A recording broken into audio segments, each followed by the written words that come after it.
حضرت ابراہیم جنہیں خلیل اللہ کا لقب ملا، اور کن حالات میں بی بی سارہ اور بی بی ہاجرہ سے ان کا نکاح ہوا۔ چلیے آئیے قصے کا آغاز کرتے ہیں۔ حضرت سارہ حضرت ابراہیم علیہ السلام کی پہلی بیوی تھیں۔ وہ ایک بادشاہ کی بیٹی تھیں اور عجیب حالات میں حضرت ابراہیم علیہ السلام کے نکاح میں آئیں۔ جب حضرت ابراہیم علیہ السلام ملک عراق سے ہجرت کر کے شام کی طرف روانہ ہوئے، راستے میں ان کا گزر ایک ایسے شہر سے ہوا جہاں میلے یا جشن کی کیفیت تھی۔ لوگ بیش قیمت ملبوسات سے آراستہ ادھر ادھر پھر رہے تھے۔ حضرت ابراہیم علیہ السلام نے پوچھا کہ یہ کیا ہنگامہ ہے؟ انہیں بتایا گیا کہ یہاں کے بادشاہ کی بیٹی اپنا شوہر منتخب کرنے والی ہے۔ چنانچہ اس غرض سے دوپہر کے وقت سوار ہو کر وہ لوگوں کے ہجوم سے گزرتی ہے۔ ابھی تک اس کی نظر انتخاب کسی پر نہیں پڑی، اب اس کے آنے کا وقت ہو چکا تھا۔ حضرت ابراہیم علیہ السلام حیران ہو کر لوگوں کی گفتگو سن رہے تھے کہ شہزادی کی سواری آ پہنچی۔ اس کی نظر اچانک حضرت ابراہیم علیہ السلام پر پڑی۔ صحت مند جسم اور چہرہ جلال و نبوت سے منور، فوراً اعلان کر دیا کہ میری شادی اس مسافر سے ہوگی۔ شاہی کارندے اس وقت حضرت ابراہیم علیہ السلام کو بادشاہ کے محل میں لے گئے۔ بادشاہ اپنی بیٹی کا انتخاب دیکھ کر حیران رہ گیا۔ اس کا خیال تھا کہ اس کا ہونے والا داماد کوئی صاحب صحبت ہوگا۔ اب جو سادہ کپڑوں میں ملبوس ایک نادر آدمی کو دیکھا تو بہت افسوس ہوا۔ حضرت سارہ کو بار بار سمجھایا کہ تیرا اس کا جوڑ نہیں ہے، اپنے خیال سے باز آ جاؤ، لیکن حضرت سارہ اپنے قول پر جمی رہیں۔ چنانچہ مجبوراً بادشاہ نے اپنی لخت جگر کی شادی حضرت ابراہیم علیہ السلام سے کروا دی۔ اگر آپ لوگوں کو اسلامک سٹوریز میں انٹرسٹ ہے تو میرے چینل کو سبسکرائب کر لیجئے، ساتھ میں جو بیل کا آئیکن ہے اسے پریس کیجئے تاکہ نیکسٹ ٹائم اس طرح کی اسلامک ویڈیو جب بھی اپلوڈ کروں آپ سب بہن بھائیوں تک پہنچ جائے۔ چلیے آئیے قصے کا آغاز کرتے ہیں۔ چند دن وہاں گزارنے کے بعد حضرت ابراہیم علیہ السلام مصر جانے کا ارادہ ظاہر کیا۔ حضرت سارہ نے اصرار کیا کہ وہ بھی ان کے ساتھ جانا چاہیں گی۔ حضرت ابراہیم علیہ السلام نے پہلے تو انہیں بہت روکا، لیکن آخر کار ان کے اصرار سے مجبور ہو کر انہیں بھی اپنے ہمراہ لے لیا اور مصر کی طرف روانہ ہو گئے۔ جب مصر کے قریب پہنچے تو معلوم ہوا کہ وہاں کا بادشاہ نہایت ظالم اور بدکار ہے۔ اس نے حکم دے رکھا ہے کہ کوئی عورت جب تک بادشاہ کے ملاحت سے نہ گزرے نہ مصر کی حدود سے گزر سکتی ہے نہ وہاں قیام کر سکتی ہے۔ حضرت ابراہیم علیہ السلام نے حضرت سارہ کو ایک صندوق میں بند کر کے حدود مصر سے گزارنا چاہا تاکہ بادشاہ کی نظروں سے محفوظ رہے، لیکن پہرے داروں نے صندوق کھول لیا اور حضرت سارہ اور ابراہیم علیہ السلام دونوں کو بادشاہ کے سامنے پیش کر دیا۔ بادشاہ نے حضرت ابراہیم علیہ السلام سے پوچھا، یہ عورت کو کہاں لے کے جا رہے ہو؟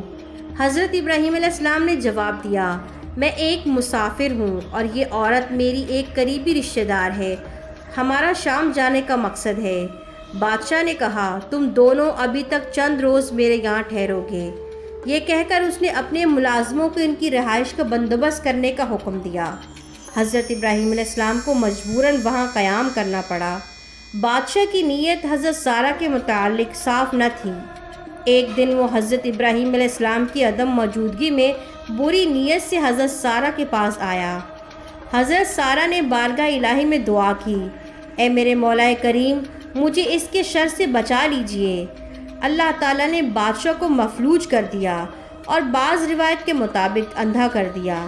اب وہ نہایت عاجزی سے گڑ گڑایا کہ اے نیک خاتون، میری خطا معاف کر اور خدا سے دعا کر کہ وہ مجھے اصلی حالت میں لوٹا دے۔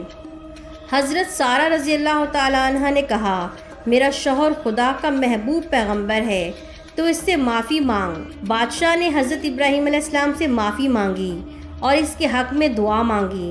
بادشاہ اپنی پہلی اصلی حالت میں لوٹ آیا اور اپنی طرف سے حضرت ابراہیم علیہ السلام کی خدمت میں ایک نیک سیرت عورت پیش کی جن کا نام ہاجرہ تھا۔ آپ نے ان سے نکاح کر لیا۔ پھر حضرت سارہ اور بی بی ہاجرہ دونوں کے ہمراہ شام کی طرف روانہ ہوئے۔ مختلف مقامات پر قیام کرتے ہوئے کنان پہنچے۔ وہاں حضرت ہاجرہ کے بطن سے حضرت اسماعیل علیہ السلام پیدا ہوئے۔ حضرت سارہ کے بطن سے کوئی اولاد نہ تھی، وہ کچھ افسردہ سی ہو گئیں۔ حضرت ابراہیم علیہ السلام کو بارگاہ الہی سے حکم ہوا کہ وہ ہاجرہ اور اسماعیل کو کسی دوسرے مقام پر چھوڑ آئے۔ حضرت ابراہیم علیہ السلام انہیں اس مقام پر چھوڑ آئے جہاں آج کل خانہ کعبہ ہے۔ اللہ تعالیٰ نے ایسے حالات پیدا کیے کہ وہاں کی آبادی ہو گئی۔ اس کی تفصیل حضرت ہاجرہ کے ذکر میں آئے گی۔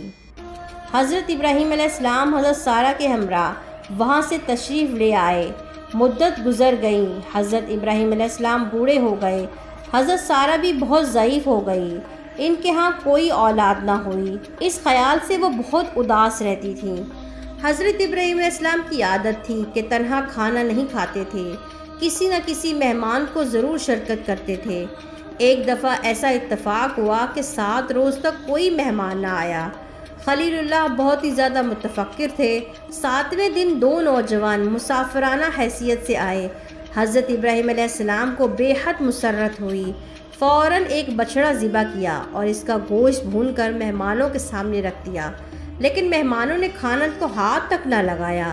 حضرت ابراہیم علیہ السلام دل میں ڈر گئے کہ شاید مہمان ناراض ہیں۔ ان دونوں نے ہنس کر کہا، اے خلیل اللہ، ہم فرشتے ہیں اور لوط علیہ السلام کی قوم کو سزا دینے پر مقرر ہوئے ہیں۔ ہم تمہیں ایک بیٹے اسحاق کی پیدائش کی خوشخبری دیتے ہیں۔ حضرت سارہ یہ سن کر ہنس پڑی اور فرمانے لگیں، یہ کیسے ہو سکتا ہے؟ میں تو ایک بڑھیا اور بانجھ ہو چکی ہوں، میرا شوہر بھی بوڑھا ہے۔ فرشتوں نے کہا کہ اللہ کے حکم سے سب کچھ ہو سکتا ہے۔ یہ کہہ کر چلے گئے۔